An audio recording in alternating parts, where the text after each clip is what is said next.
Assalamualaikum warahmatullahi wabarakatuh dan salam sejahtera. Rakan sahabat sejati Presiden Republik Indonesia Pak Jokowi.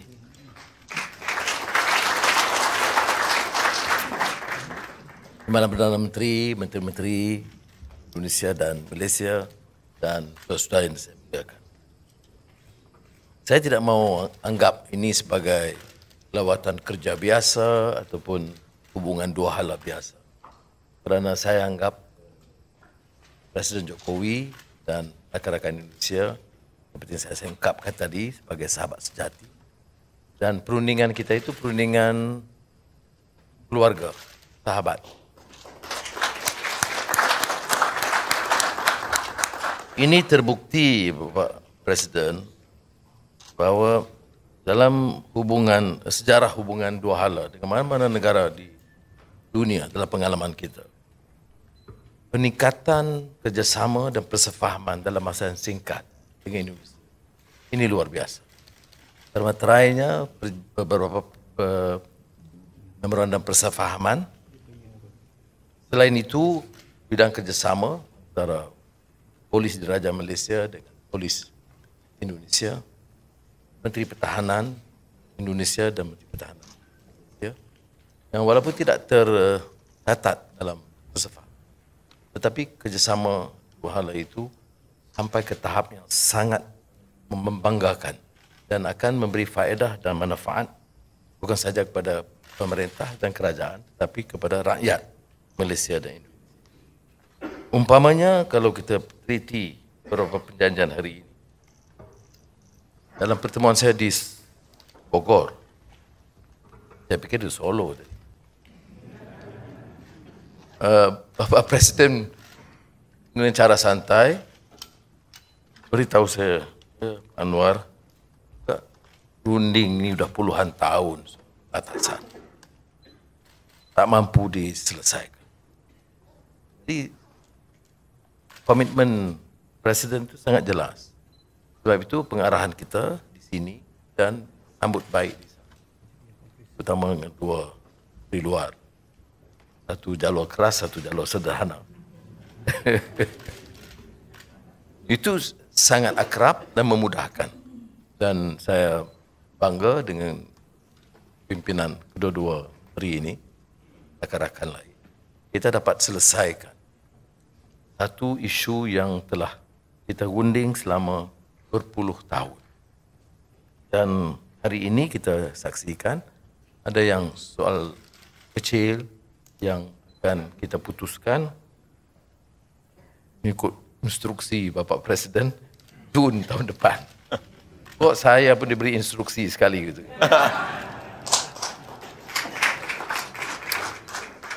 Kemudian yang dari segi perdagangan dan pelaburan itu penting. Sebab itu kita berikan penumpuan yang lebih dalam memorandum persefahaman ini tentang pelaburan langsung asing, pelaburan di sempadan yang dipermudahkan. Beberapa keputusan itu dilaksanakan, masuk soal pekerja DKI dan juga soal sempadan, kerana cara kita mendukung ibu negara Indonesia di Kalimantan ialah untuk memperkukuh pembangunan di sempadan.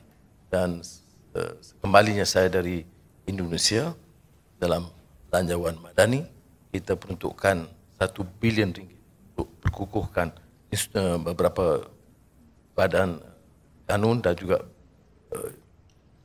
imigrasi dan custom di sempadan, termasuk juga jalan, infrastruktur, prasarana asas. Ini setelah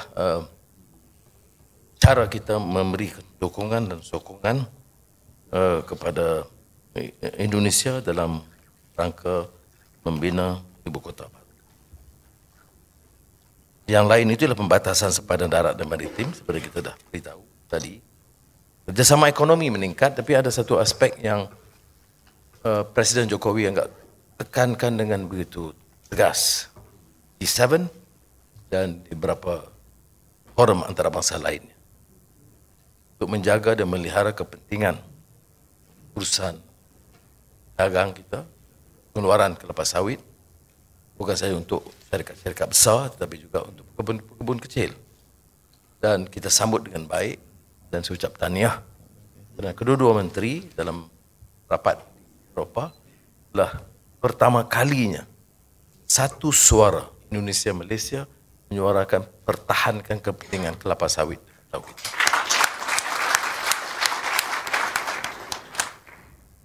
Dan saya akui walaupun kita ambil inisiatif untuk ikhtiar ini, tetapi Pak yang memimpin isu ini dan mengambil satu sikap yang tegas forum antarabangsa, sehingga akan saya beritahu tadi Perdana Menteri Netherlands secara bergurau mengatakan saya Anwar terlibat dalam kartel baru. Saya mula-mula tak dapat tangkap rupanya istilah kartel itu digunakan juga oleh Bapak Presiden dalam pertemuan G7 untuk pertahankan kepentingan ekonomi negara dan rakyat. Jadi yang lain-lain itu macam isu sempadan termasuk jerebu kerjasamanya, peningkatan soal kebudayaan, pendidikan, kegiatan dakwah yang sederhana, pemahaman Islam yang diamalkan di Indonesia yang boleh kita manfaatkan. Itu semua insya-Allah kita akan teruskan kerana ini memberi makna persahabatan dan kerjasama yang akrab.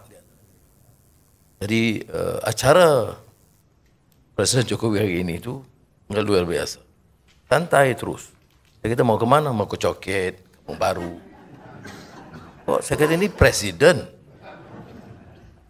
Jadi kita persulitkan juga kita ini soal. Tapi itulah sosok Presiden Indonesia ini. Selain ke Istana Negara petang nanti dan Seri Perdana, pilihannya masih terus ke Medan Rakyat Arhain di Kuala Lumpur. Jadi sekali lagi saya ucap terima kasih bagi pihak Azizah dan keluarga, Bapak dan Ibu ini, dan saya harap ada Presiden atau sesudahnya Bapak tetap keluarga dan sahabat kami anggap biasa seperti mana Bapak anggap kami ada terperosok di penjara atau keluar, itu masih sahabat sejati. Terima kasih. Terima kasih Yang Amat Berhormat Datuk Seri. Majlis seterusnya menjemput Tuan Yang Terutama Bapak Joko Widodo, Presiden Republik Indonesia. Dipersilakan. Bismillahirrahmanirrahim. Assalamualaikum warahmatullahi wabarakatuh.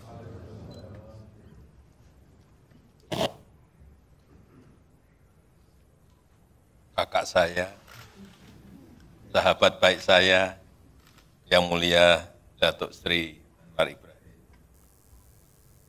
Merupakan kehormatan bagi saya dan delegasi kunjung Malaysia membalas kunjungan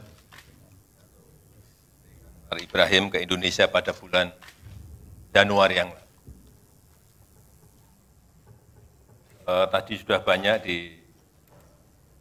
disampaikan oleh Datuk Anwar.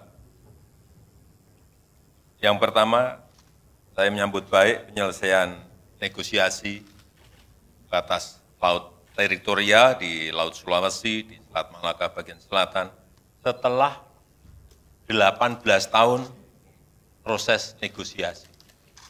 18 tahun. Bisa diselesaikan. Ini alhamdulillah.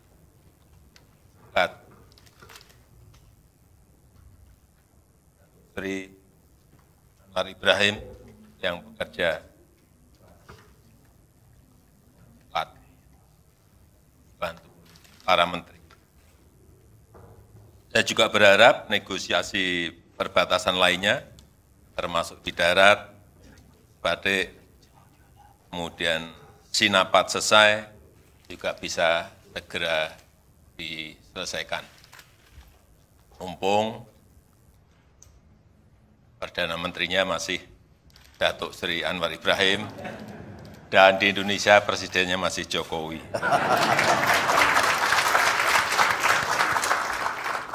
Saya juga menyambut baik penyelesaian MOU untuk Border Crossing Agreement, Border Trade Agreement, dan juga sertifikasi halal, dan juga kerjasama promosi investasi.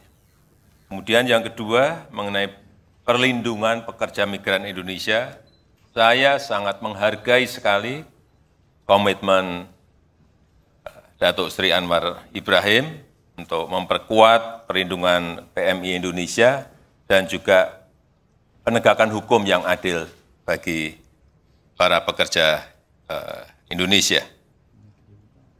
Dan juga saya dan Pak Anwar sepakat untuk membentuk mekanisme khusus bilateral untuk menyelesaikan masalah-masalah pekerja migran Indonesia. Saya juga mendorong Community Learning Center di Semenanjung segera diwujudkan, dan juga WNI yang ada di depo imigrasi juga bisa segera dipulangkan, serta one channel system harus dioptimalkan. Yang ketiga, terkait dengan kolaborasi untuk melawan diskriminasi kelapa sawit dan juga komoditas lainnya. Saya sangat menghargai baru-baru ini dilakukan joint mission Indonesia-Malaysia ke Brussels, dan kolaborasi semacam ini harus terus diperkuat. Jangan sampai komoditas yang dihasilkan oleh Malaysia, oleh Indonesia, didiskriminasi di negara lain. Saya rasa itu yang ingin saya sampaikan. Terima kasih sekali lagi atas keramah tamahan dan penyambutan dari Yang Mulia Datuk Sri Anwar Ibrahim kepada kami dan delegasi. Terima kasih Pak Anwar, terima kasih. Assalamualaikum warahmatullahi wabarakatuh. Terima kasih Tuan Yang Terutama.